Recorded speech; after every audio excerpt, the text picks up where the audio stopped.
Selamat pagi jemaat terkasih di dalam Tuhan. Shalom.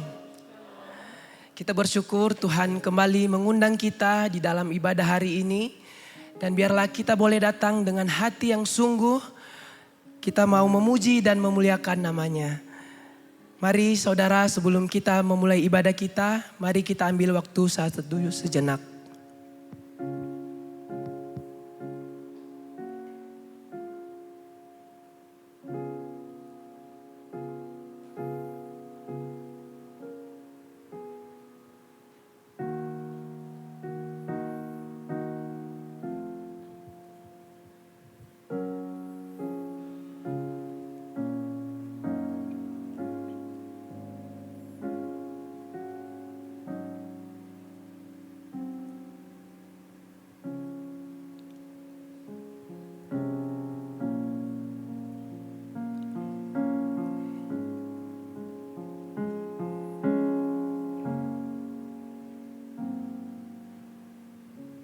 Amin. Jemaat saya undang untuk bangkit berdiri. Mari kita mendengarkan ayat panggilan ibadah bagi kita semua. Marilah kita bersorak-sorai untuk Tuhan, bersorak-sorak bagi gunung keselamatan kita. Biarlah kita menghadap wajahnya dengan nyanyian syukur, bersorak-sorak baginya dengan nyanyian mazmur. Sebab Tuhan adalah Allah yang besar dan Raja yang besar mengatasi segala Allah. Mari kita mau memuji Tuhan, sebab Tuhan yang kita sembah adalah Tuhan yang maha kuasa dan layak disembah. Mari kita katakan suci, suci Allah maha kuasa.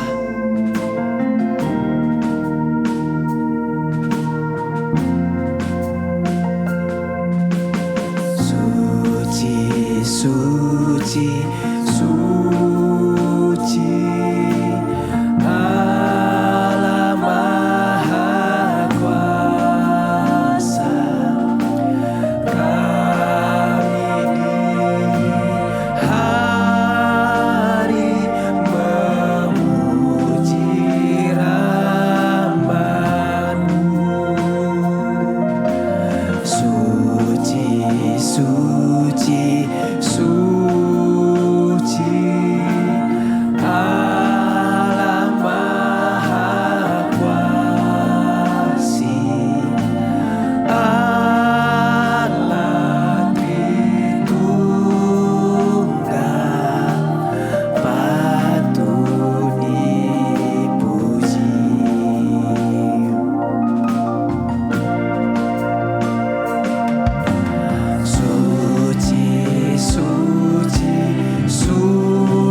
nafas muliakan-Mu.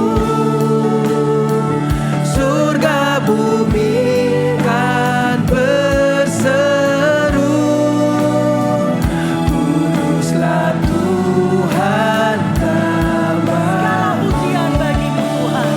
Segala pujian bagi-Mu.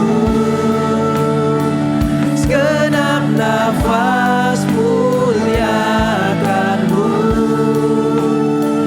Surga bumi kan berseru, kuduslah Tuhan Bapa.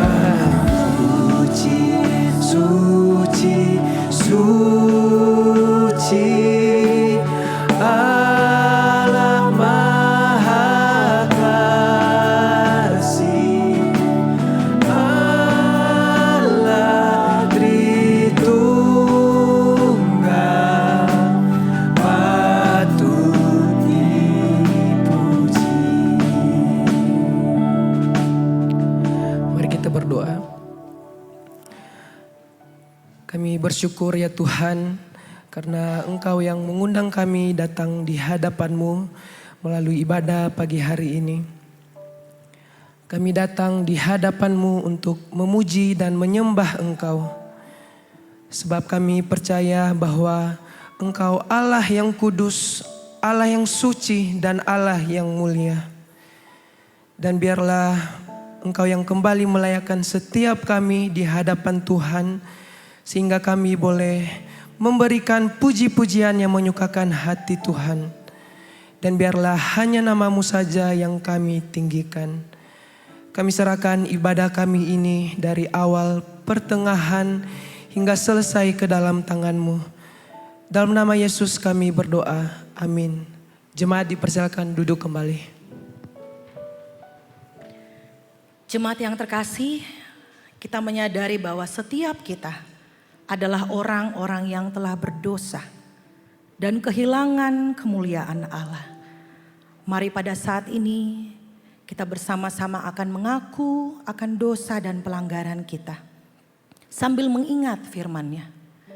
Jika kita mengaku dosa kita, maka Ia adalah setia dan adil, sehingga Ia akan mengampuni dosa-dosa kita dan membersihkan kita dari segala kejahatan. Saat ini dengan hati yang tertunduk malu di hadapan Tuhan, kita mau meminta Tuhan untuk kembali memurnikan hati setiap kita.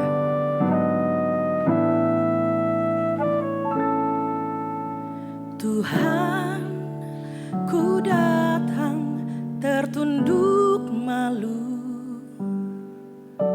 Engkau lihat kedalaman hatiku. Inilah aku hamba-Mu, namun tujuan hidupku hanya melayani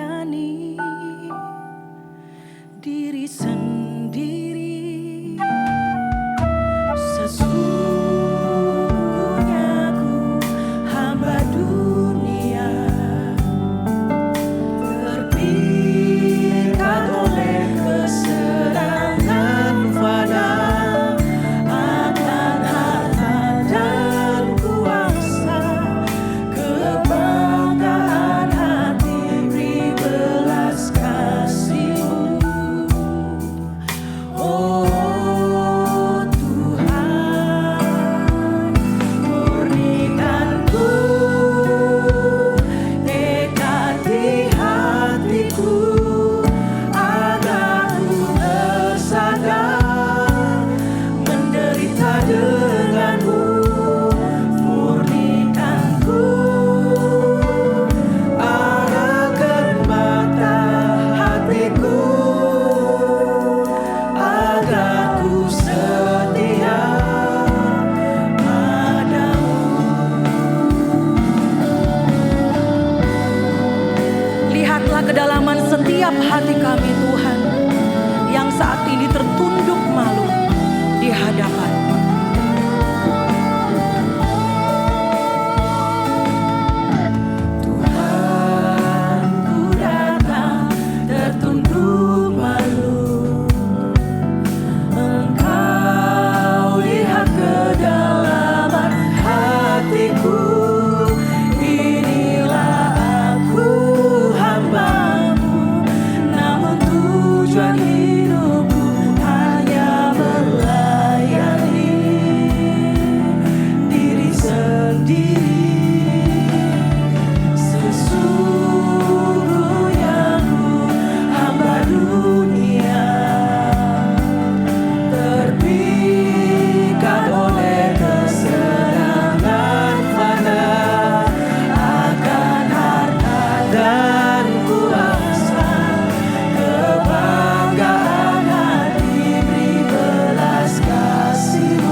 Berkati hatiku agar ku tersadar menderita denganmu, murnikan ku, arahkan mata hatiku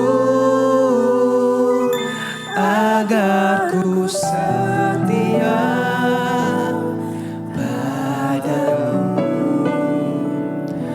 agar ku setia padamu. Tuhan, pujian yang kami nyanyikan ini di hadapan-Mu sesungguhnya menjadi doa dan kerinduan kami di hadapan Tuhan. Kami rindu untuk tetap setia kepadamu. Tetapi kami sadar Tuhan, ketika kami menjalani kehidupan kami, ada begitu banyak hal yang menggoda kami, mengarahkan hati dan hidup kami menjauh daripada Tuhan, melakukan hal-hal yang Tuhan tidak berkenan. Oleh sebab itu ya Tuhan, hari ini kami bersyukur karena Tuhan kembali memberikan kesempatan kepada kami untuk berdiri berdoa di hadapan Tuhan, memohon pengampunan atas segala dosa-dosa kami. Kami mohon Tuhan, biarlah Engkau kembali menilik setiap hati kami, melihat hati kami yang paling dalam. Kalau ada dosa, ada banyak hal yang tersimpan di dalamnya yang tidak berkenan di hadapan Tuhan. Kami mohon Tuhan, ampuni kami. Kalau selama ini Tuhan merindukan kami untuk menjadi teladan bagi sesama kami, tetapi justru kami menjadi batu sandungan bagi sesama kami. Mungkin selama ini Tuhan rindu kami menjadi berkat bagi sesama kami, tetapi sering sekali kami menjadi orang-orang yang tidak membawa berkat, tetapi membawa banyak masalah kepada sesama kami. Tuhan, kami mohon, biarlah Engkau kembali memurnikan hati kami ya Tuhan. Biarlah Engkau kembali menyentuh pribadi kami, supaya kami boleh kembali hidup berkenan di hadapan Tuhan, boleh kembali melakukan apa yang Tuhan kehendaki. Kalau Tuhan menemukan ada di antara kami yang sudah mulai jauh dari Tuhan, sudah mulai hidup sesuka hati, tanpa bertanya apa yang Tuhan inginkan dalam hidup ini, Tuhan berbelas kasihlah, dan biarlah Engkau membawa kami kembali kepadamu ya Tuhan. Kami mohon kuasa Roh Kudus-Mu boleh kembali terus memimpin kami untuk hidup seperti yang Tuhan kehendaki, sehingga ketika kami menjalani kehidupan kami, kami boleh hidup seturut dengan kehendak-Mu ya Tuhan. Terima kasih Tuhan, terima kasih. Kami menaikkan syukur kami untuk pengampunan dosa yang Tuhan sudah berikan kepada setiap kami. Dan kami menaikkan syukur kami untuk keselamatan yang Tuhan sudah anugerahkan kepada setiap kami. Dalam nama Tuhan Yesus kami berdoa dan mengucap syukur. Amin.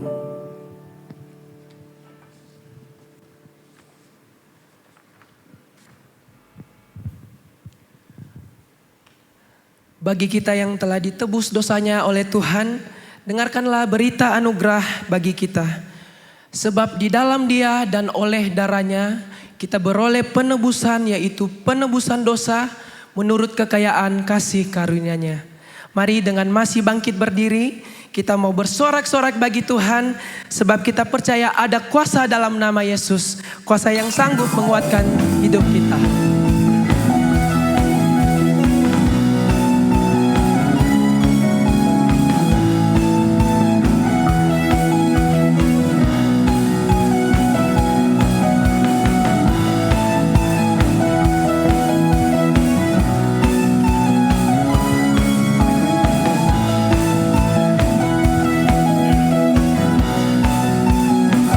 Namanya Tuhan ku menang.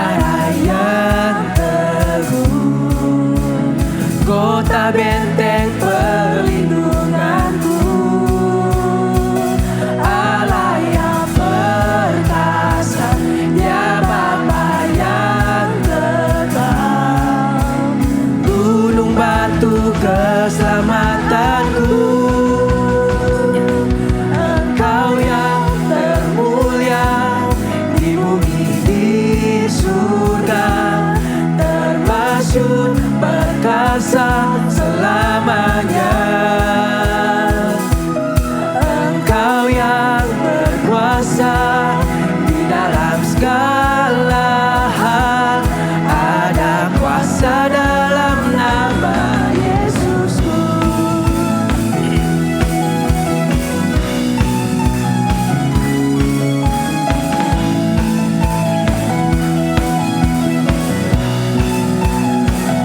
Namanya Tuhan, menara yang teguh, kota benteng perlindunganku, Allah yang perkasa, Dia Bapa yang tetap, gunung batu keselamatanku. Engkau yang termulia di bumi di surga, termasyhur perkasa selamanya. Engkau yang termulia di dalam segala hal. Ada kuasa dalam nama Yesusku. Engkau yang termulia di bumi di surga, termasyhur perkasa selamanya. Engkau yang berkuasa di dalam segala hal. Ada kuasa dalam nama Yesusku.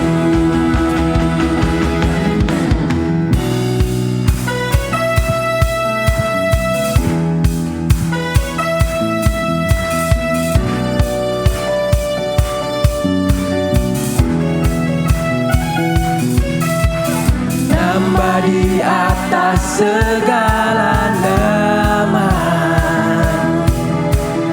nama yang telah membebaskanku. Segala kuasa tunduk pada nama itu, Yesus Tuhan segala Tuhan. Nama di atas segala nama, nama yang telah membebaskanku.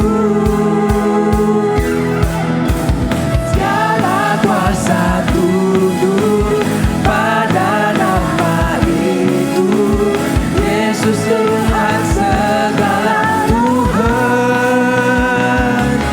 Engkau yang termulia di bumi di surga, termasyhur perkasa selamanya.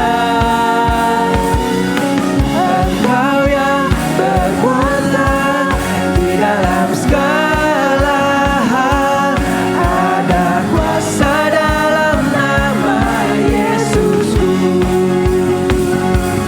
Ada kuasa dalam nama Yesusku.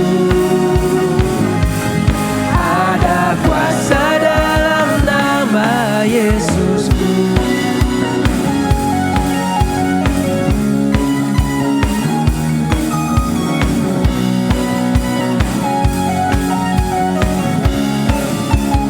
Segala hormat dan kemuliaan hanya bagi Tuhan Allah kita.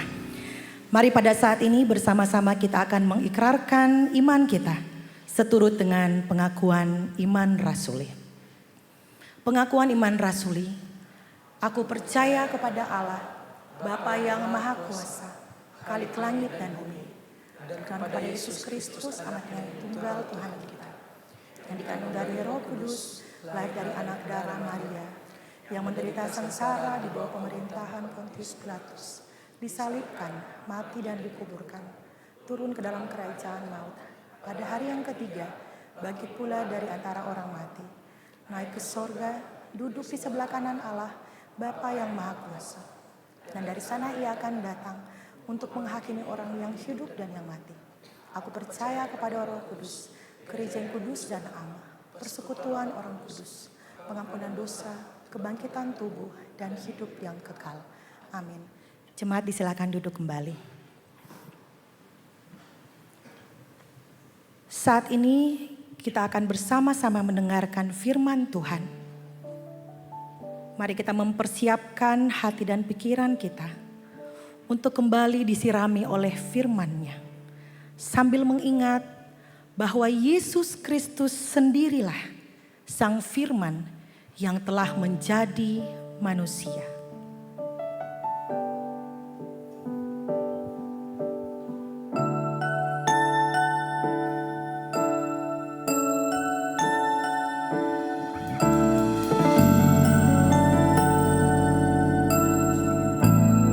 Firman jadi manusia, diam di antara kita. Ada hidup terang bagi manusia. Engkau datang bagi kepunyaanmu. Yesus, Kaulah juru selamatku. Ku akui Kau Tuhan bagiku. Kau terang bagi saat gelapku. Kau pintu bagi setiap jalan. Menjadi manusia, diam di antara kita. Ada hidup terang bagi manusia. Engkau datang bagi kepunyaanmu. Yesus, Kaulah juru selamatku. Ku akui Kau Tuhan bagiku. Kau terang bagi saat gelapku. Kau pintu bagi setiap jalan. Yesus, Kaulah juru selamatku. Ku akui Kau Tuhan bagiku. Kau terang bagi saat gelapku. Kau pintu bagi setiap jalan. Sungguh Engkaulah juru selamat kami ya Tuhan. Engkau yang menerangi setiap hati kami. Jemaat silakan untuk bangkit berdiri. Bersama-sama kita nyatakan, Yesus Engkaulah juru selamatku. Yesus, Kaulah juru selamatku. Ku akui Kau Tuhan bagiku. Kau terang bagi saat gelapku. Kau pintu bagi setiap jalan. Kau pintu bagi setiap jalan.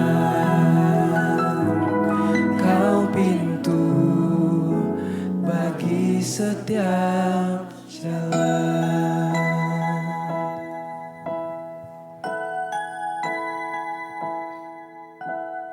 Benar Tuhan bahwa Engkaulah juru selamat kami, dan kami mengakui Engkau adalah Tuhan bagi hidup kami. Engkau terang bagi jalan kami.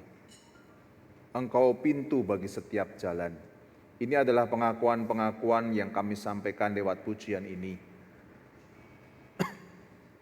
Namun Tuhan, kalau kami memeriksa kembali pola hidup kami, pertimbangan-pertimbangan kami di dalam mengambil keputusan, seringkali kata-kata dari refrein lagu ini hanya sekedar lagu, tidak nampak di dalam kehidupan kami sehari-hari.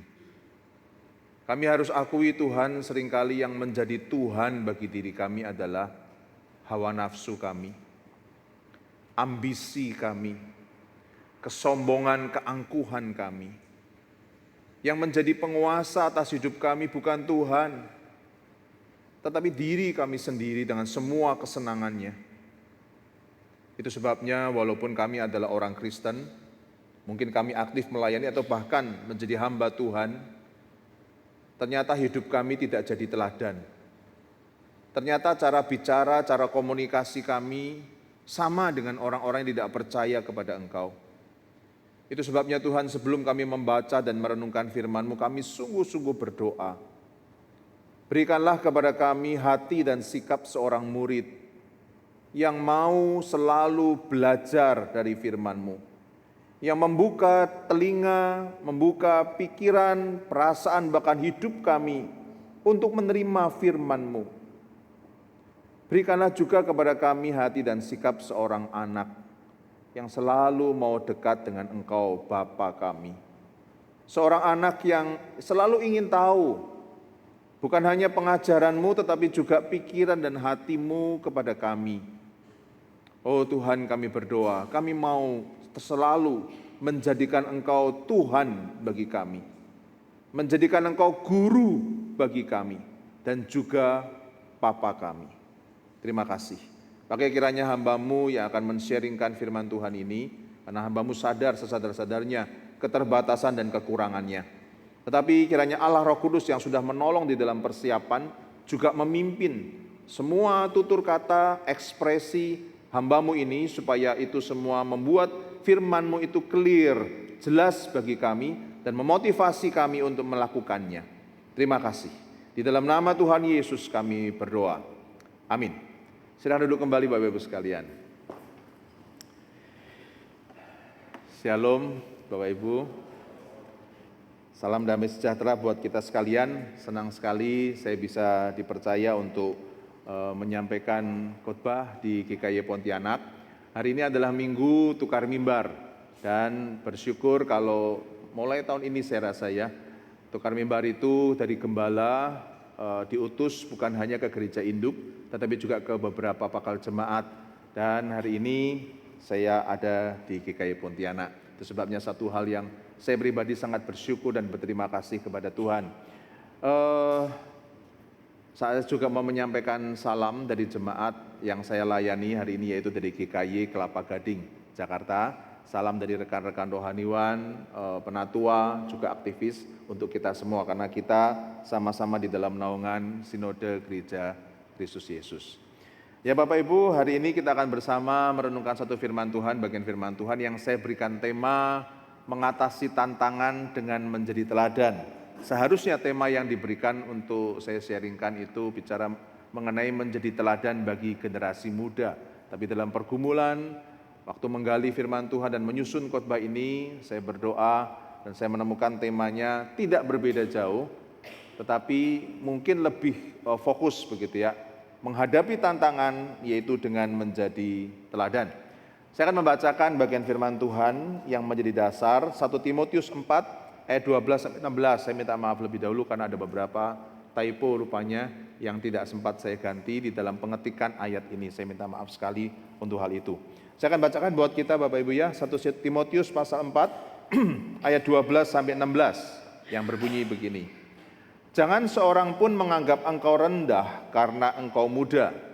Sedikit intermezzo, surat ini ditulis oleh Rasul Paulus kepada Timotius yang waktu itu menjadi pemimpin gereja di kota Efesus.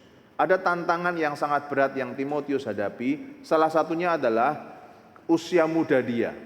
Mungkin waktu itu dia sekitar usia 30-40 tahun, ada yang mengatakan sekitar 35-40 tahun, yang mungkin kalau di zaman ini itu adalah usia puncak karir begitu ya, puncak self consciousness, puncak pemahaman, pengalamannya. Tetapi di zaman Rasul Paulus, zaman Timotius, usia segitu masih dianggap terlalu muda.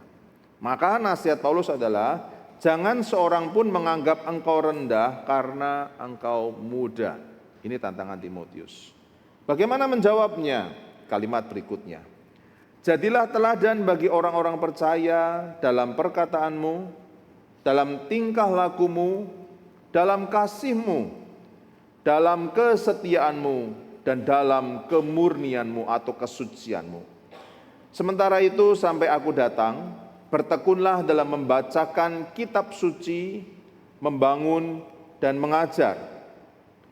Jangan lalai dalam mempergunakan karunia yang ada padamu, yang telah diberikan kepadamu melalui nubuat atau khotbah, dan dengan penumpangan tangan sidang penatua. Perhatikanlah semuanya itu, hiduplah di dalamnya, supaya kemajuanmu nyata kepada semua orang. Awasilah dirimu sendiri dan ajaranmu, bertekunlah dalam semuanya itu, karena dengan berbuat demikian, engkau akan menyelamatkan dirimu dan semua orang yang mendengar engkau. Sampai sedemikian jauh pembacaan firman Tuhan. Selamat dan berbahagia kita semua yang mau dengan tekun dan setia membaca, merenungkan, dan mewujudkan firman Tuhan di dalam kehidupan setiap hari. Itu adalah orang yang berbahagia dan diberkati. Nah, Bapak Ibu, mengawali khotbah ini saya ingin mengajukan satu pertanyaan yang Bapak Ibu bisa jawab. Menua, saya tidak menulis menjadi tua ya, itu enggak enak sekali. Menua. Menua itu berkat atau kutuk? Coba pikirkan baik-baik. Menurut Bapak Ibu, menua itu satu berkat, sesuatu yang bisa kita nikmati, menyenangkan, atau kutuk, enggak menyenangkan, menyesal. Nah, kenapa saya tanyakan ini? Karena saya ingat kalau anak-anak kecil ulang tahun minta didoakan, saya selalu tawarkan, mau didoain apa? Rata-rata anak-anak itu minta didoain semoga panjang umur. Itu rata-rata anak seperti itu. Tapi begitu betul-betul dikasih panjang umur, sudah agak lanjut usia dan ditanya, mau didoakan apa? Dua biasanya. Satu, kesehatan. Yang kedua, jangan lama-lama. Jadi maunya panjang umur atau enggak panjang umur Bapak Ibu? Nah, itu pergumulan kita ya. Itu menggambarkan sebetulnya menua itu bisa menjadi berkat atau mungkin kutuk. Nah, menurut Bapak Ibu, menua itu siapa yang mengatakan berkat? Oke, ada satu dari 100 lebih. Oke. Iya, yang belum tua pun juga mengatakan menua itu berkat ya. Jadi cita-citanya mungkin bisa nah itulah. Yang mengatakan menua itu kutuk, tidak menyenangkan, ada juga. Oh, lebih sedikit ya. Jadi lebih menikmati ya Bapak Ibu ya, menua ya. Ya, bagi saya, bagi beberapa orang juga, dua-duanya pasti dialami. Menjadi senior, menua itu adalah satu berkat. Kenapa? Karena kita sudah mengalami banyak pengalaman hidup. Pernah gagal, pernah berhasil, pernah belajar menyayangi, pernah disayangi, pernah ditinggalkan orang yang kita sayangi. Banyak hal sudah kita alami. Jadi pada waktu ada orang datang dengan pergumulan mereka, kita bisa mengatakan, aku sudah mengalami, aku sudah belajar. Jadi seolah-olah menua itu adalah satu berkat karena kita sudah mengalami lebih banyak orang, lebih banyak kondisi, dan kita bisa mengatakan kepada orang yang sedang mengalaminya, itu bukan masalah besar, itu berkat. Tetapi juga kutuk, gak menyenangkan menua itu. Sudah mulai usia 55 tahun ke atas, maka semua sudah mulai berkurang. Tinggi badan mulai susut, betul ya, karena ruas di antara ruas tulang belakang itu bantalannya mulai menipis, mulai susut badannya, mulai bungkuk, mulai kalau bangun tidur jari-jari sakit, siku sakit, bahu sakit, mata mulai burem, kaki kalau jalan gemetar, gitu ya, mulai seperti itu. Dan kita merasakan, aduh, sangat tidak nyaman. Mau baca Alkitab susah, kenapa? Katarak. Sudah katarak dioperasi, bagus operasinya, ternyata bertahan cuma 3 tahun. Mulai lagi buram lagi. Nggak mungkin dioperasi kedua kalinya lagi katarak. Dan berbagai macam penyakit lagi. Kalau mau disuruh medical check up, selalu bimbang. Check up atau enggak ya? Check up atau enggak ya? Kalau enggak check up, enggak ketahuan kondisi tubuh. Tapi kalau check up, merah semuanya. Bintang kejoranya banyak sekali di situ catatannya. Terlalu tinggi, dan lain sebagainya. Dua-duanya kita alami. Satu waktu menyenangkan menua itu. Tapi lain waktu, aduh, kok enggak enak begitu ya. Apalagi makin lanjut usia. Yang kedua, menjalani masa muda itu bersyukur, bisa takabur, bisa pengen kabur. Ya ur semua ya. Kenapa begitu Bapak Ibu? Karena saya pikir menjadi muda itu menyenangkan. Karena waktu kita masuk mulai usia remaja, wah itu energi mulai kuat. Otot-otot mulai berkembang dan mulai terbentuk. Kesadaran diri mulai bertambah. Melihat sesuatu itu kita punya pengetahuan yang begitu luar biasa. Orang tua kalau belajar handphone, 1 tahun cuma 2 aplikasi yang bisa dipelajari. Tapi anak muda cukup 1 minggu untuk belajar 5 aplikasi. Cepat sekali. Apalagi sekarang ada AI dan lain sebagainya. Masa muda itu perlu kita syukuri. Karena di situ menjadi terang, kita terus naik, makin maksimal di dalam segala sesuatu. Menyenangkan menjadi muda itu. Bisa mengerjakan segala sesuatu dengan cepat dan mudah. Tetapi karena kondisi itu, akhirnya tidak jarang kita sebagai anak muda itu menjadi takabur. Kalau orang tua menasehati kita, kalau bergaul, pilih-pilih teman yang baik.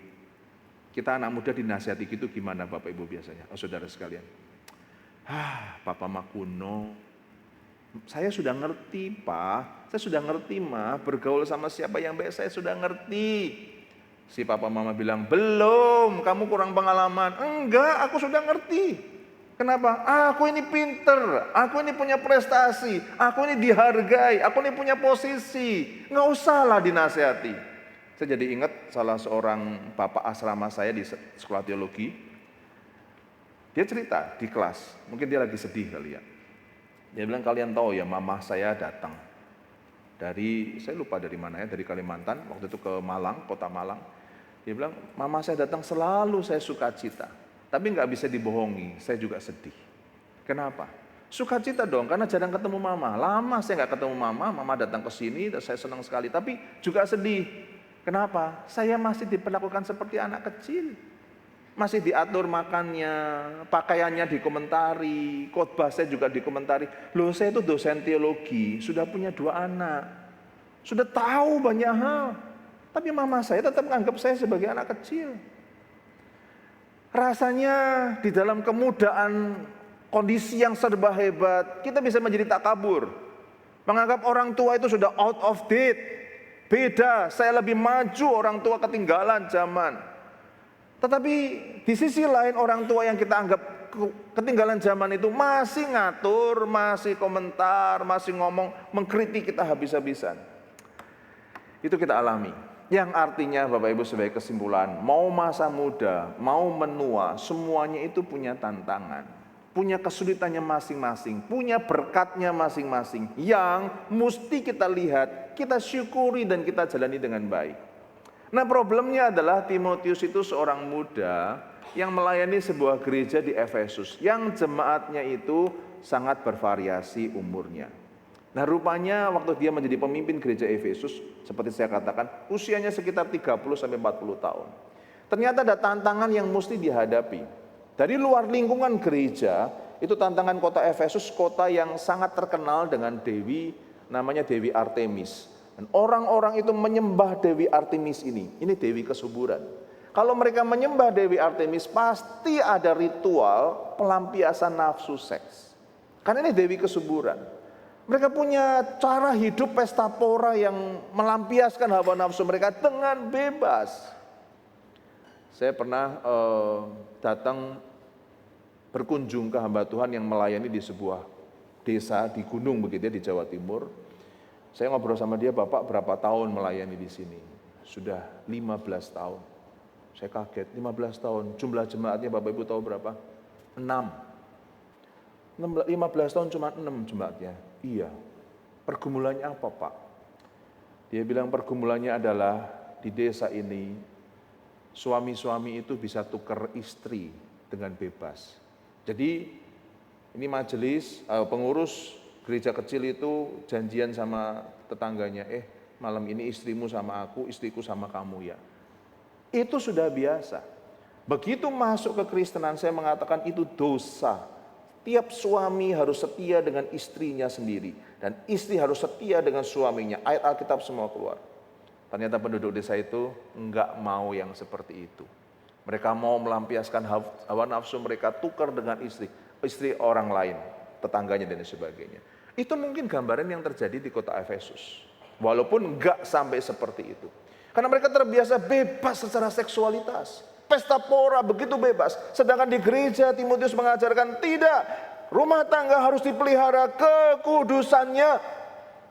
Dan itu ditolak oleh orang-orang di sana. Bahkan dikatakan, oh kamu jemaat yang seperti ini tidak bisa menikmati hidup. Ancaman kemudian tantangan berikutnya di lingkungan gereja. Ada ajaran sesat yang mengatakan yang sebaliknya daripada tantangan yang di luar tadi. Mereka Gnostisism. Mereka mengatakan ada dunia materi, ada dunia roh. Yang murni itu adalah dunia roh. Dunia materi itu jahat. Tubuh manusia ada roh, ada fisik jasmani. Jasmani ini menghalangi kerohanian untuk bertumbuh. Itu sebabnya mesti disiksa. Maka mereka punya ketentuan-ketentuan tertentu untuk menyiksa diri, termasuk puasa. Mereka juga menyiksa diri mereka. Kenapa? Karena yang materi, yang jasmani ini, itu menghalangi rohanimu bertumbuh. Maka mesti puasa. Untuk apa? Disiksa ini tubuh ini.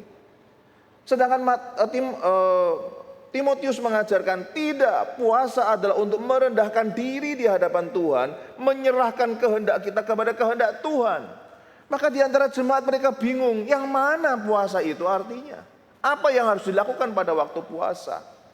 Menjaga kesucian rumah tangga, tantangan buat mereka. Kemudian menjaga ajaran supaya sesuai dengan firman Tuhan, begitu sulit dan berat. Ditambah lagi usia. Rupanya jemaat waktu mendengarkan ajaran Timotius, mereka ada yang mau mendengar, tapi sebagian besar tidak mau mendengar.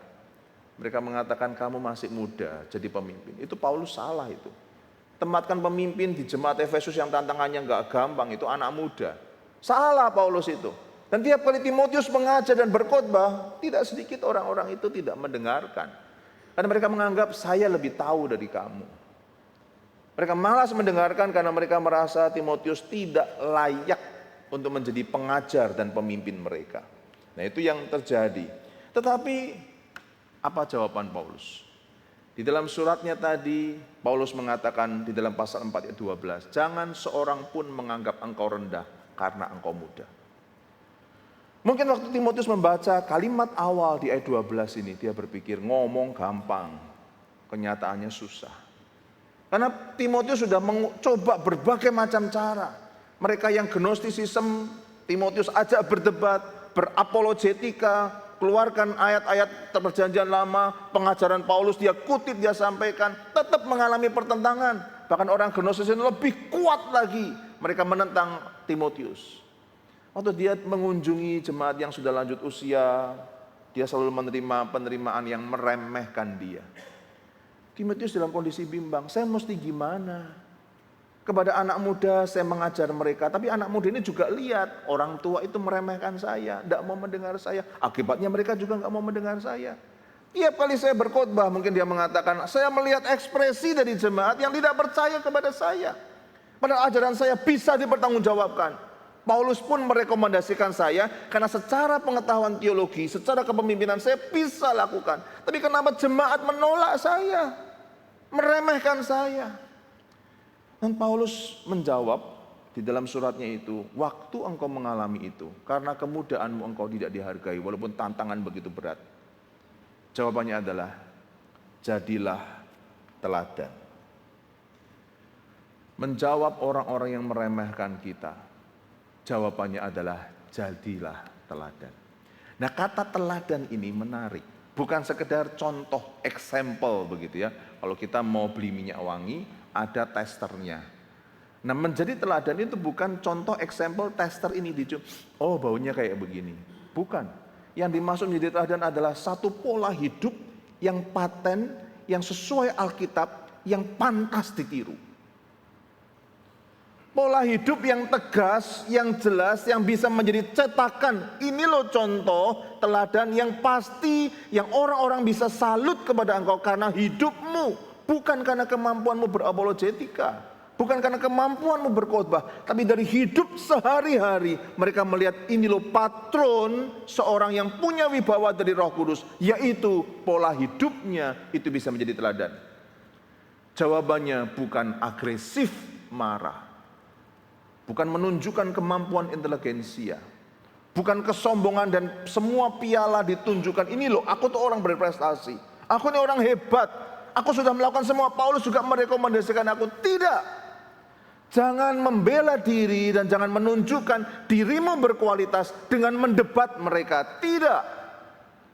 Tunjukkan kualitasmu dengan pola hidup yang bisa jadi cetakan, tipos, patron buat jemaat yang bisa diteladani. Itu yang Paulus katakan. Jangan balas mereka, jangan debat mereka. John Calvin sendiri pernah mengatakan bahwa orang-orang yang melayani itu seharusnya tidak memiliki sikap childish, kekanak-kanakan. Kenapa? Karena itu tidak mengikuti apa yang Paulus ajarkan kepada Timotius. Orang yang bersifat kekanak-kanakan, tidak dewasa, selalu minta diperhatikan, selalu minta dihargai, selalu minta dipuji. Tidak. Jawablah semua tantangan itu dengan menjadi teladan. Contoh, dan orang salut dan menghargai engkau karena engkau bisa menjadi pola seperti itu. Nah, Bapak Ibu sekalian, untuk memperjelas itu ada satu video klip. Saya minta tolong teman-teman bagian multimedia untuk menayangkan. Ini sebetulnya bukan Kristen ya, ini drama Korea sebetulnya. Cuplikan sedikit di sebuah kelas, mungkin anak-anak SD. Silahkan. 자, 오늘부터 이 학급 친구들과의 우정을 돈독히 하자는 의미에서 칭찬합시다라는 시간을 갖기로 하자.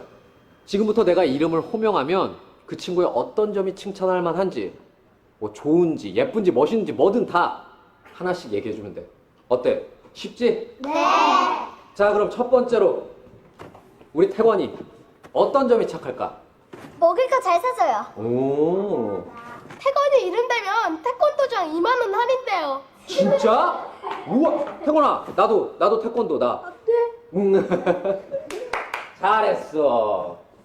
자, 다음은 우리 민이는 어떤 점이 착할까? 미니 아빠가 돈 많이 벌어서 놀러 가면 치킨도 사줘요. 웃는 것도 예쁘고 마음씨도 착해요. 너 민이 좋아하는구나. 얘들아, 다 같이. 자, 그럼 다음은 소영이.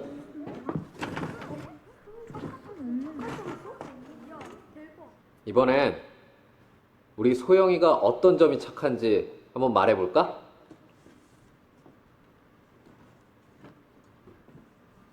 왜? 없어? 꼭 착한 점만 말해야 돼요? 나쁜 점은 많이 하는데.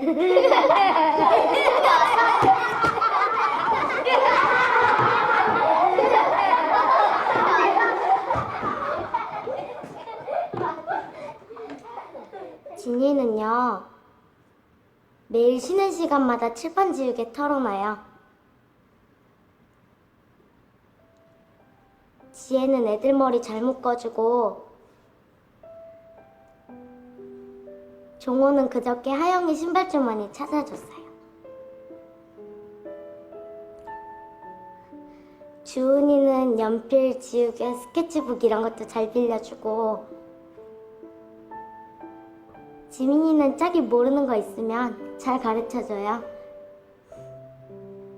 그리고 민이는 동생이 2학년인데 좀 아파요. 그래서 매일 업고 학교에 왔다가 점심시간에 집에 데려다줘요. 주영이는 학교 끝나고 시장에서 엄마 일 잘 도와줘요.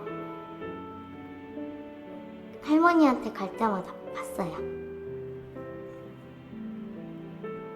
그리고 태권이는 체육 시간에 뜸틀이나 공 같은 거 제일 먼저 옮겨다 놓고요.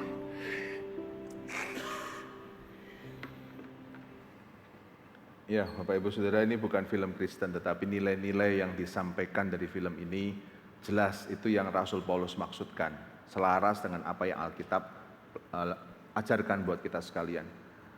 Anak ini, siapa tadi namanya, lupa saya. Dia, yang lainnya suruh kasih pujian kan, tapi teman-temannya, bahkan kita kasih tahu aja yang buruk lah. Mungkin ini si Soyung ya, namanya Soyung ya, mungkin dia pendiam, jadi nggak kelihatan. Tapi ternyata dia menjawab remehan dari teman-temannya itu dengan memuji, dan rupanya dia memperhatikan satu persatu, malah dia yang memberi penghargaan. Saya rasa itu yang Paulus maksudkan. Waktu orang meremehkan, mengejek, tidak menghargai kita sama sekali. Menjawab mereka bukan dengan menonjolkan diri kita, tapi menjadi teladan. Dan Rasul Paulus menjabarkan teladan dalam hal apa saja. Di dalam ayat 12 ini ada 5 hal yang kita lihat. Yang pertama adalah menjadi teladan di dalam hal berkomunikasi, berbicara. Semalam kita belajar sama-sama bagaimana mengkomunikasikan sesuatu. Dan Bapak Ibu, seringkali kita hanya memikirkan komunikasi itu hanya verbal yang kita sampaikan saja. Tapi komunikasi itu seluruh diri kita. Waktu kita berkata-kata, sebetulnya kita punya kemampuan untuk mendengar apa yang kita katakan. Tetapi apakah kita memikirkan, saya mendengar kata-kata saya rupanya, kemudian kita evaluasi, kata-kata saya itu terlalu kasar. Intonasi saya, diksi pilihan kosakatanya itu sembarangan, apalagi pada waktu marah, bisa keluar kata-kata kotor. Jelas bukan itu yang Rasul Paulus maksudkan. Kita harus belajar memiliki kata-kata yang tidak menjadi batu sandungan buat orang lain, seperti doa pengakuan dosa yang tadi disampaikan.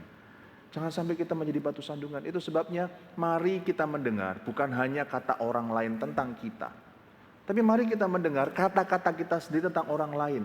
Kalau orang lain mengucapkan itu kepada saya, lalu bagaimana reaksi saya?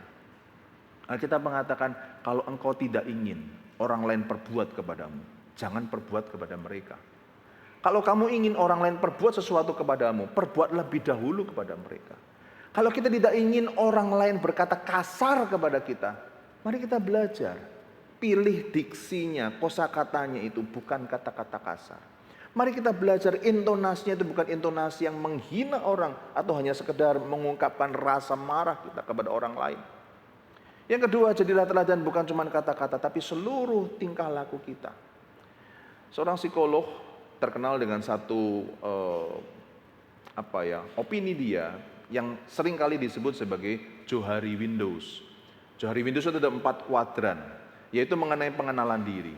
Dia mengatakan kuadran yang pertama adalah hal tentang diri kita yang orang lain tahu dan saya tahu.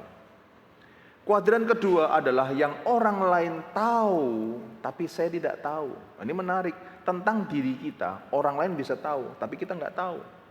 Saya jadi ingat, saya pernah pimpin sebuah sesi retreat, habis makan malam, saya ingat sekali itu, habis makan malam saya pimpin begitu ya.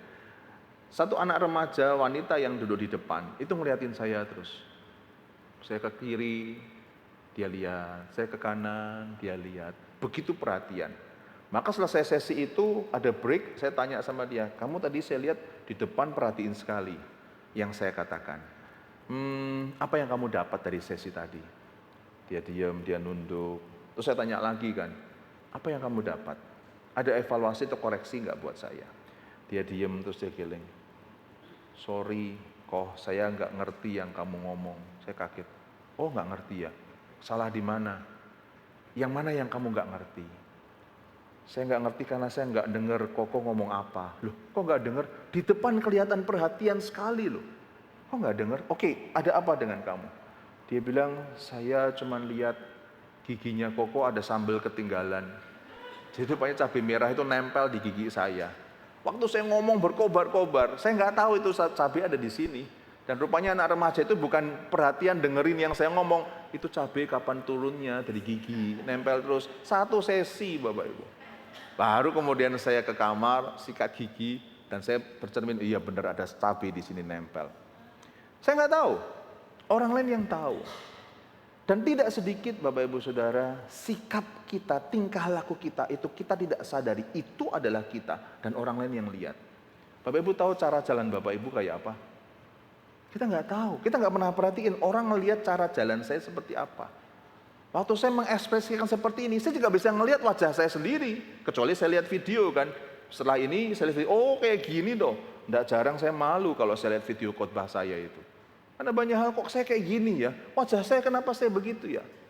Orang lain lihat dan tahu tapi kita nggak tahu. Itu sebabnya Paulus mengatakan awasi dirimu, awasi ajaranmu. Lihat tingkah lakumu yang kadangkala kamu tidak tahu, orang lain tahu. Dan itu seringkali adalah batu sandungan. Orang lain tahu, saya tahu.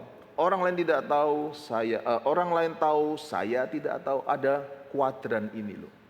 Ada kuadran yang lain yang saya tahu, orang lain tidak tahu. Dan kuadran yang keempat, saya tidak tahu, orang lain juga tidak tahu, hanya Tuhan yang tahu. Dan Bapak Ibu, kenapa kita mesti perlu memikirkan tingkah laku kita? Karena itu adalah jawaban. Kalau ada orang meremehkan, mempertanyakan kita, jawabannya adalah tingkah laku kita. Yang kemudian menjadi teladan sekarang masuk lebih dalam. Kalau kata-kata dan tingkah laku itu yang orang lihat, orang dengar. Tapi Paulus mengatakan jadilah teladan untuk hal yang tidak kelihatan, yaitu kasih. Dalam satu kelompok kecil saya pernah tanya, kita semua ingin berbuat baik. Secara umum, lebih baik mana orang Kristen dengan orang salah satu agama saya sebutkan, pengikutnya. Orang Kristen atau orang yang ini, agama ini. Yang menarik satu kelompok itu semuanya bilang yang ini, bukan yang Kristen. Kemudian saya tanya, kalau begitu apa bedanya kebaikan orang Kristen dan orang non-Kristen ini?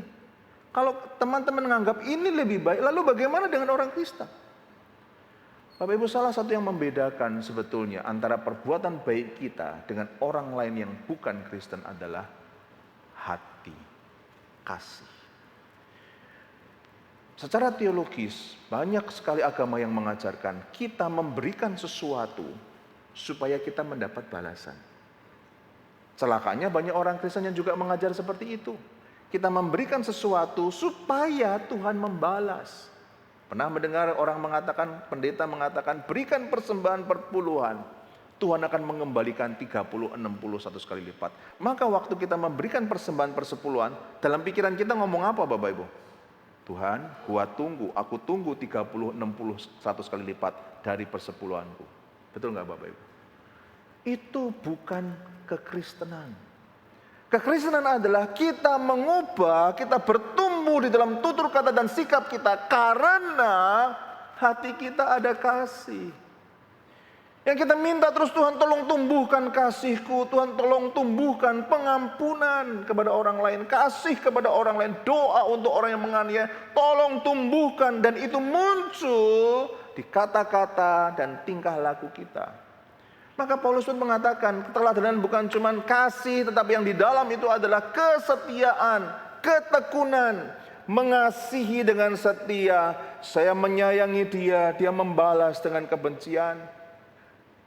Saya perhatiin dia, tapi dia menghina saya. Saya jaga aman rahasia dia waktu dia cerita tentang suaminya, saya jaga. Waktu saya cerita, disebarkan kemana-mana.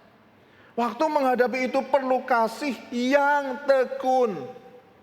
Waktu orang mengevaluasi, orang meremehkan kita, balas mereka Bapak Ibu sekalian, balas. Tapi dengan kasih dan ketekunan. Itu sebabnya kita diajarkan harus membalas kejahatan, harus balas kejahatan. Tapi bukan dengan kejahatan, melainkan dengan kebaikan. Kenapa? Karena kasih dan ketekunan kita itu terus bertumbuh. Dan itu muncul di dalam tutur kata maupun perbuatan kita. Dan keteladanan secara keseluruhan yang menjaga diri kita tidak terpapar. Timotius seorang pengajar, tidak mustahil hidupnya terpapar dari dunia di luar. Dunia luar seks bebas, dia sebagai seorang hamba Tuhan tidak mustahil bisa terpapar. Teman yang tadi saya cerita, rekan hamba Tuhan yang punya jemaat cuma 6 orang selama 15 tahun. Dia berkata, Pak tolong doakan saya. Saya bergumul dengan lingkungan yang seperti ini. Saya tidak kebal terhadap tantangan ini. Itu sebabnya minta tolong Tuhan menjaga kesucian saya. Supaya tidak terpapar yang seperti itu. Kesucian ajaran saya. Kesucian hati saya. Semua tingkah laku saya. Saya pernah masuk mission trip, saya lupa desanya, tapi di Kalimantan Timur, naik kapal sampai ke sungai yang kecil sekali. Salah satu tantangan dari orang di sana adalah walaupun di desa yang kecil sekali di Kalimantan Timur, ternyata juga seksualitas. Saya nggak sengaja waktu itu mandi di sungai, pas mandi di sungai, ada remaja-remaja cewek penduduk asli di situ. Mereka lewat, saya kaget. Saya langsung masuk ke dalam sungai itu. Begitu ya, kelihatan kepalanya aja. Bapak Ibu tahu itu anak-anak remaja itu nungguin di pinggir sungai. kuat-kuatan, siapa yang pergi duluan begitu. Dan waktu saya cerita, ya puji Tuhan, Tuhan memberi kekuatan kepada saya waktu itu. Saya cerita sama hamba Tuhan di situ masih muda. Dia bilang, Bapak mah belum seberapa. Saya minggu pertama datang ke sini, saya bangun pondok sendiri. Dengan tangan saya potong pohon dan sebagainya. Malam pertama saya di situ, dalam kondisi pondok yang belum jadi. Hanya ada penyangganya saja, dindingnya belum penuh. Tahu nggak, jam 6 sore, jam 7 malam setelah saya makan, dia bilang. Jam 7 malam setelah saya makan, saya diam sebentar, kemudian saya mulai tidur. Waktu saya tidur tengah malam, saya terbangun, kaget. Kenapa? Saya mimpi ada tangan-tangan yang menggerayangi tubuh saya. Maka saya kaget, ternyata bukan mimpi. Anak-anak remaja wanita yang pegang-pegang tubuh saya, ini cowok ganteng badannya, itu ya bagus gitu. Malam itu kalau saya melakukan hal yang seperti itu, gak ada orang tahu. Ada 2 atau 3, saya lupa. Anak-anak remaja wanita yang lakukan itu. Kita tidak kebal dengan tantangan itu. Itu sebabnya Paulus mengatakan, jadikan teladan dirimu itu di dalam kesucianmu. Maka kalau kita bikin pola, bagaimana menjaga kita menjawab yang meremehkan kita adalah yang pertama. Yang di dalam hati keseluruhan kita yaitu kesucian. Yang kedua, kasih dan kesetiaan batin kita yang memotivasi menjadi teladan di dalam tutur kata maupun pola tingkah laku kita. Ini yang Paulus maksudkan.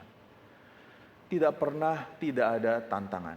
Selalu ada tantangan. Tadi di awal khotbah saya menanyakan menjadi atau menua itu berkat atau kutuk.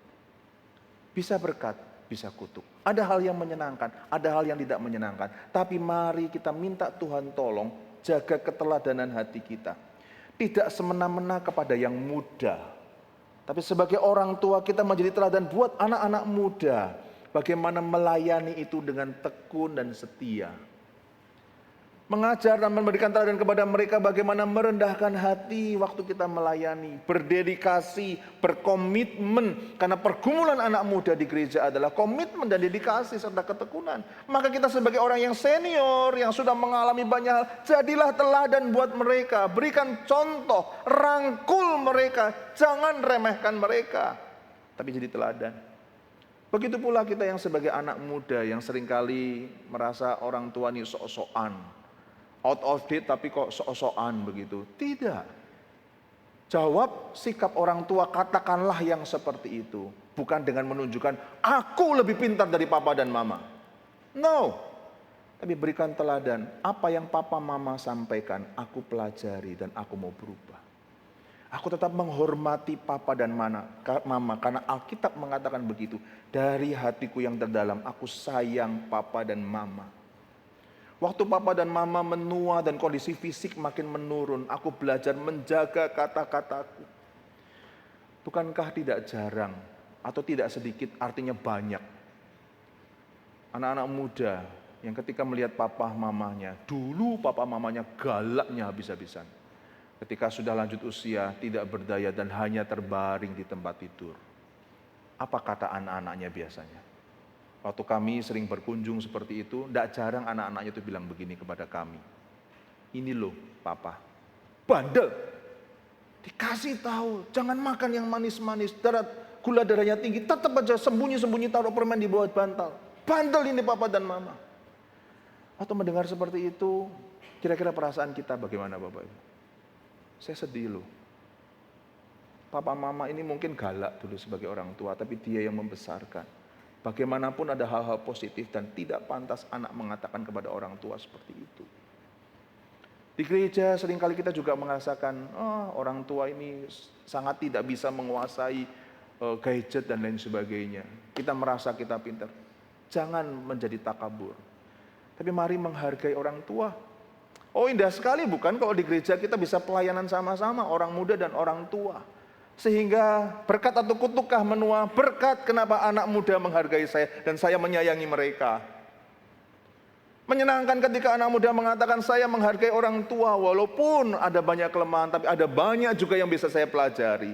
Saya masih perlu belajar dari orang tua. Bukankah itu yang Tuhan inginkan? Menjadi teladan di dalam kesucian, kasih, kesetiaan, perkataan, dan tingkah laku.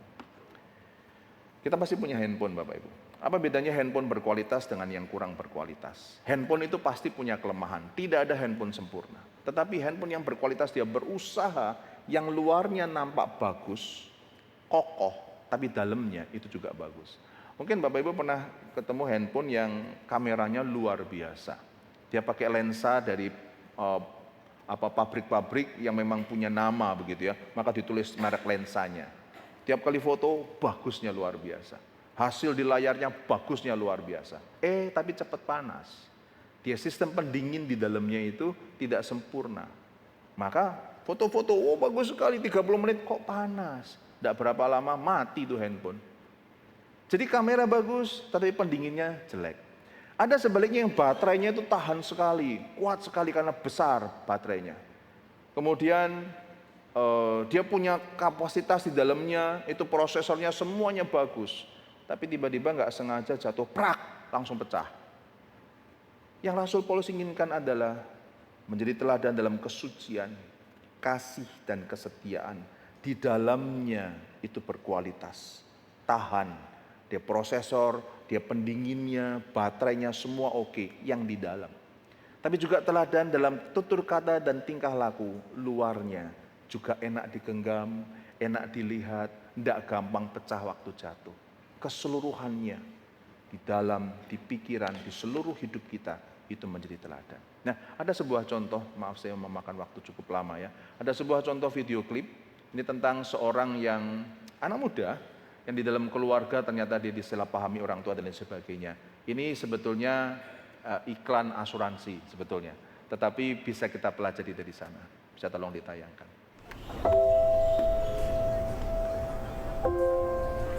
Berdasarkan kisah nyata ya.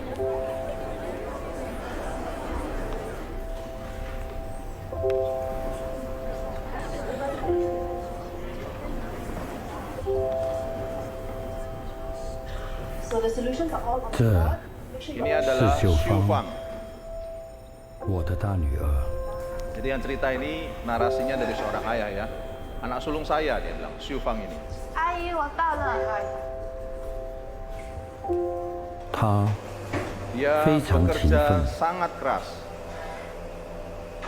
这个是自己的薪水，谢谢阿 Ini 姨。 gajimu untuk 等 ini. 一下， Terima kasih.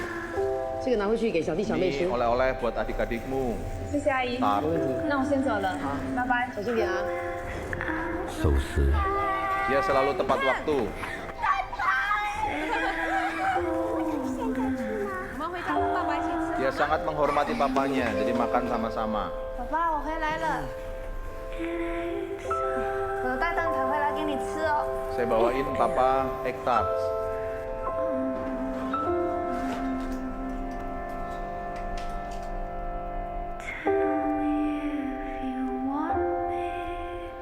在我太太在世时， Almarhumah istri saya 她曾告诉我， sering berkata, 秀芳和别的孩 Xiu Fang 子 itu 不一 beda 样， dari anak-anak lain seusianya. 处处以家庭 Dia selalu 为主。 menempatkan keluarga itu yang utama. 每当我看见秀芳的 Tiap 时 kali 候， saya lihat Xiu Fang, 我看到我们的希望。 saya lihat pengharapan untuk keluarga kami.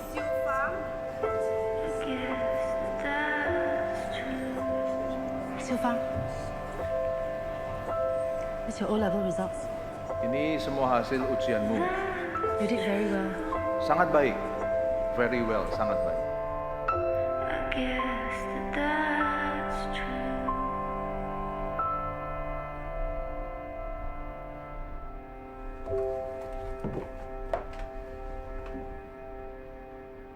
"你啊，吃多点菜啊。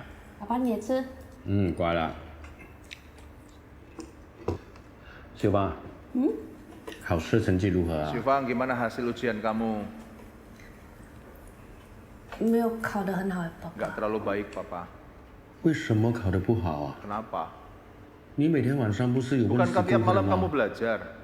为什么考得不好啊？ Kenapa nggak bagus hasilnya? 其实我想出去做 Papa 工。 saya pengen kerja, mulai kerja. 你书都还没有读完，你能 Kamu 够做 belum 什 selesai 么？ studi loh, mau kerja 谁要请 gimana? 你啊？ Siapa 你 yang 是 mau 不是 menggaji 跟爸爸这样 kamu? 子？没有 Apa 读 kamu 到 mau 书， jadi 一无 orang 是 tidak 处。 berguna kayak Papa? 我可以帮忙照顾家里 Enggak 啊。 apa-apa, saya mau kerja supaya bisa support keluarga. 要做工就不要回来。 Jangan pulang kalau kamu mau kerja. 你们两个给我听好来， Kalian 不要 anak 随 denger 姐 ya. 姐这样子没有 Jangan 用， kayak cici kamu, 速度都不好。 gagal.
Ini hasil ujiannya Syufang.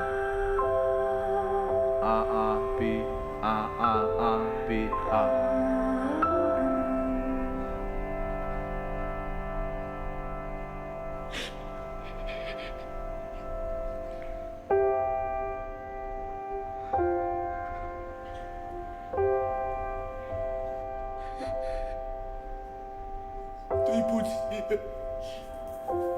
Maafkan Bapak.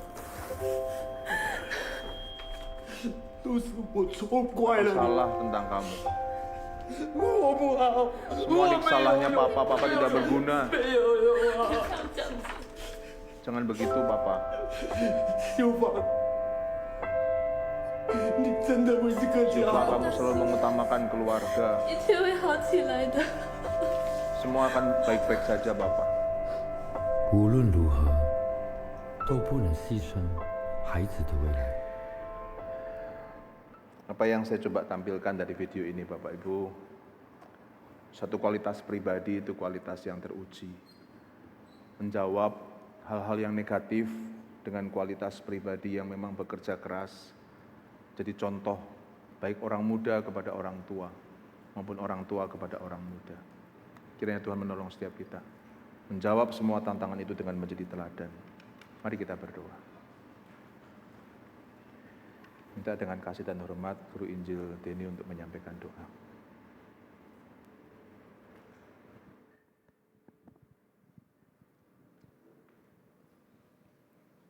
Bapa di dalam surga,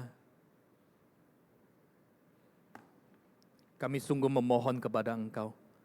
Biarlah pembelajaran hari ini, firman Tuhan yang sudah diberitakan kepada kami. Tuhan bukan hanya sekedar menambah pengetahuan kami semata-mata atau kognitif kami. Tapi biarlah ya Tuhan, di tengah-tengah rintangan, tantangan yang tidak gampang di tengah-tengah kehidupan. Entahkah itu tantangan di keluarga, di lingkungan tempat bekerja, di lingkungan masyarakat, dimanapun kami berada. Tuhan, biarlah kami boleh menyikapi setiap tantangan yang ada itu dengan memandang Tuhan, dan kami boleh mengenal diri kami dengan maksimal. Dan biarlah ya Tuhan, bukan dengan emosi kami merespon, bukan dengan kesombongan kami menjawabnya, tapi biarlah ya Tuhan, kami boleh belajar sama seperti firman Tuhan. Hari ini kami membuktikannya dengan sebuah keteladanan. Tuhan, mampukan kami, bukan dengan sekedar kata-kata, dengan perilaku yang kelihatan di luar, tapi ada bagian yang dalam, ada kasih yang nyata, ada ketekunan, kesetiaan di dalamnya, dan ada satu kualitas hidup secara otentik, keseluruhan di dalamnya. Ada kejujuran, Sehingga sungguh di dalam seluruh apa yang kami lakukan, kami hidupi. Ada tipos itu, keteladanan yang nyata. Sehingga itu akhirnya membuat bukan hanya Tuhan yang diceritakan, dibesarkan, dipermuliakan. Tapi itu betul-betul juga membawa kami semakin menyadari kami adalah murid-murid Tuhan yang seharusnya kami menyatakan Kristus di dalamnya. Terima kasih, kami rindu sepanjang bulan ini. Kami berbicara tentang bagaimana membangun relasi di antar generasi. Membangun satu persekutuan yang indah di antara generasi. Tuhan, kami rindu itu betul-betul nyata di dalam hidup kami. Yang senior menghargai yang junior. Yang junior pun melihat ada keteladanan yang indah. Menghargai, menghormati. Sehingga terjadi satu kolaborasi yang begitu intim di dalamnya. Ada kesatuan, ada kekompakan. Dan sehingga kami boleh melihat disitulah Tuhan sungguh dipermuliakan.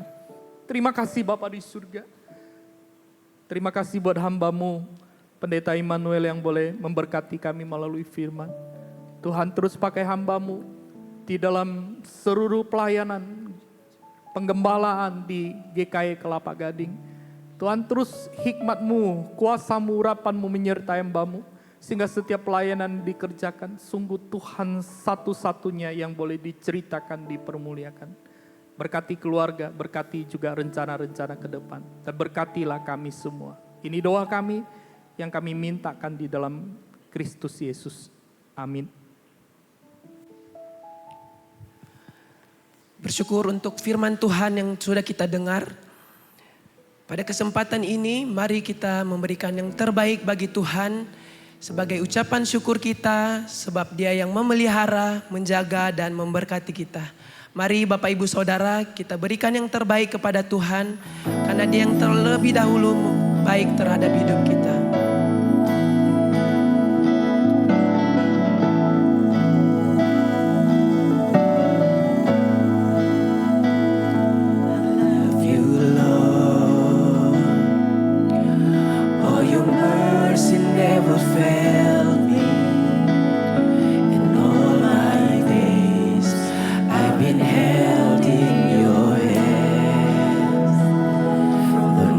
That I wake up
bangkit berdiri.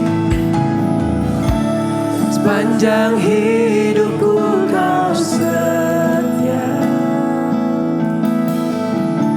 sepanjang hidupku kau sangat baik. Nafasku memuliakanmu, ku nyanyi kebaikanmu Tuhan, ku nyanyi kebaikanmu Tuhan. Mari kita satu dalam doa. Ya Tuhan, kami mengucap syukur dan berterima kasih untuk setiap kasih dan kebaikan Tuhan di dalam kehidupan kami. Yang terus boleh kami rasakan ya Tuhan hingga saat ini. Dan pada saat ini kami telah memberikan persembahan sebagai ungkapan syukur kami. Engkau yang berkenan untuk memberkati persembahan ini agar boleh dipakai untuk pelebaran kasih serta pelayanan gerejamu di tempat ini. Terima kasih ya Tuhan. Ini doa kami.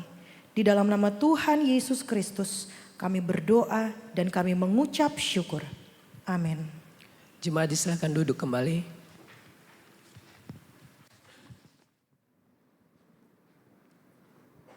Shalom Bapak Ibu Saudara. Shalom. Kita bersyukur kepada Tuhan di minggu yang terakhir di bulan Juli ini. Kita boleh sama-sama beribadah kepada Tuhan dan kiranya ibadah hari ini dan firman yang sudah diberitakan kepada kita sungguh boleh menolong kita untuk kita boleh menyikapi setiap rintangan yang ada dan tantangan yang ada dengan hidup menunjukkan satu keteladanan di tengah-tengah hidup kita. Sehingga sungguh melalui keteladanan itu nama Tuhan saja yang boleh dipermuliakan dan diceritakan. Mewakili akan segenap pengurus dan jemaat, mengucapkan terima kasih kepada Pendeta Immanuel, terima kasih Muse boleh melayani kami melalui firman yang boleh diberitakan dari Sabtu dan Minggu Kau1, Kau2. Kiranya Tuhan terus memberkati dalam setiap pelayanan. Saudara-saudara, apakah di tengah-tengah ibadah kita ada jemaat yang pertama kali hadir? Ada? Tidak ada ya, kita bersyukur kita adalah jemaat yang setia kepada Tuhan, kiranya Tuhan memberkati akan setiap kita. Saudara-saudara mengingatkan nanti Rabu depan kita ada ibadah gabungan PKK, jadi 3 wilayah kita jadi satu di gereja.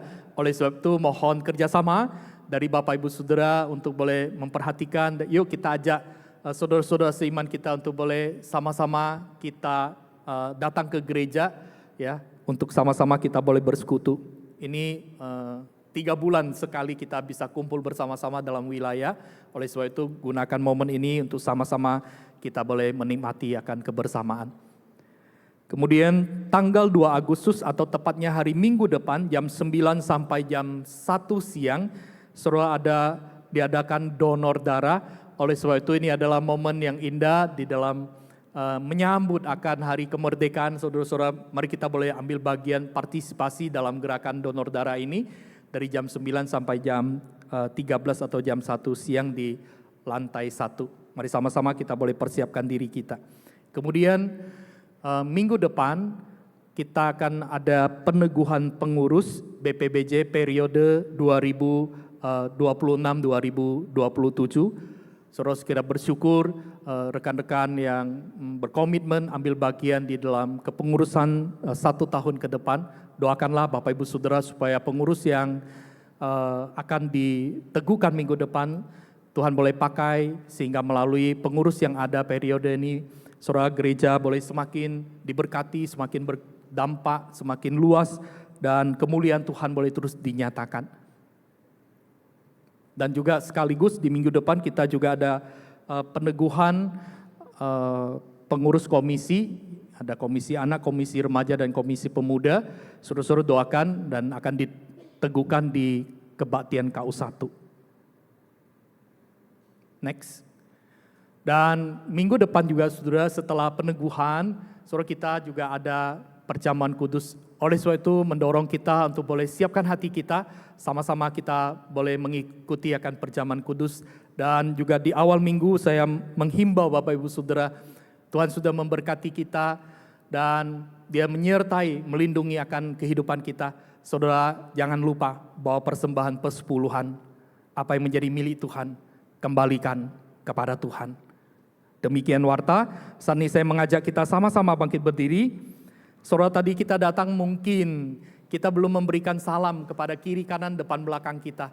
Saudara mari gunakan momen sebelum kita pulang. Berikan salam yang hangat, senyum yang manis. Dan katakanlah, Yoni, Cenhao, ada engkau sungguh amat baik.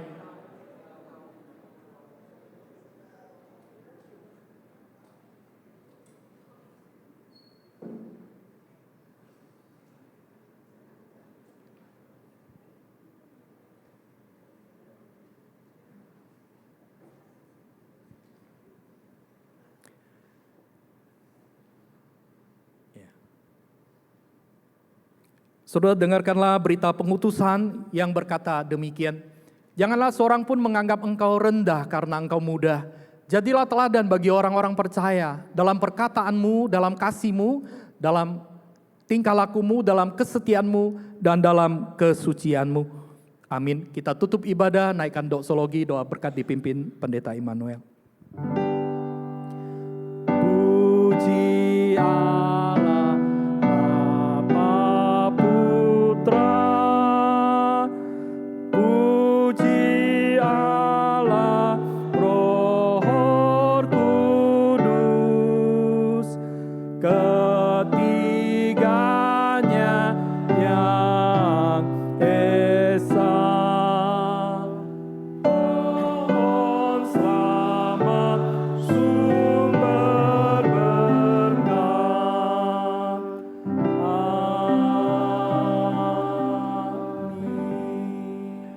Jemaat yang disayangi Tuhan dan yang menyayangi Tuhan, mari kita kembali ke tempat kita masing-masing dengan mengarahkan pikiran, hati, dan hidup kita kepada Allah Tritunggal, Allah Bapa, Allah Putra, dan Allah Roh Kudus.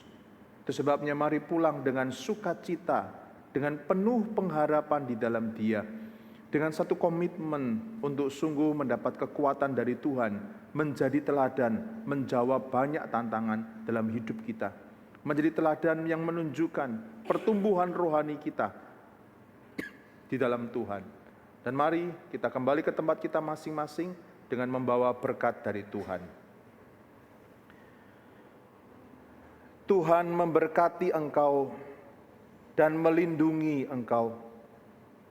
Tuhan menyinari engkau dengan wajah-Nya dan memberi engkau kasih karunia. Tuhan menghadapkan wajah-Nya kepadamu dan memberi engkau damai sejahtera dimanapun engkau berada, apapun yang sedang engkau alami, bahkan sampai selama-lamanya. Amin.